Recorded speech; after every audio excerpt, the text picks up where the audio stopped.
അമ്പലപ്പുഴയിൽ വാഴും തമ്പുരാന മുന്നിക്കണ്ണ ഓഷം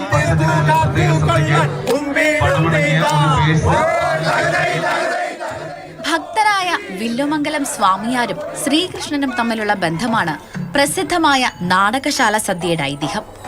9ാം ദിവസം വില്ലുമംഗലം നാടകശാലയിലെത്തിയപ്പോൾ സദ്യയ്ക്ക് നെയ് വിളമ്പുന്ന കണ്ണനെയാണ് കണ്ടതത്രേ.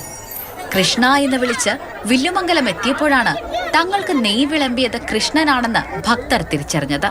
ഇതോടെ മറഞ്ഞ കൃഷ്ണനെ തിരഞ്ഞ് ഊണ് പൂർത്തിയാകാതെ ഇല വാരിയെറിഞ്ഞ് എല്ലാവരും ഓടി.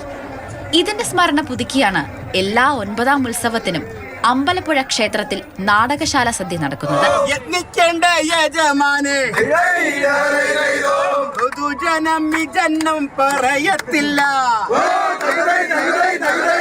നാടകശാലയിൽ വലിയ പപ്പടവും പഴക്കുലയും തൂക്കുന്നതോടെയാണ് ചടങ്ങുകൾ തുടങ്ങുക.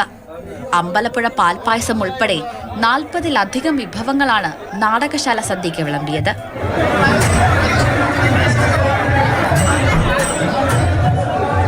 മാതൃഭൂമി ന്യൂസ്, ആലപ്പുഴ.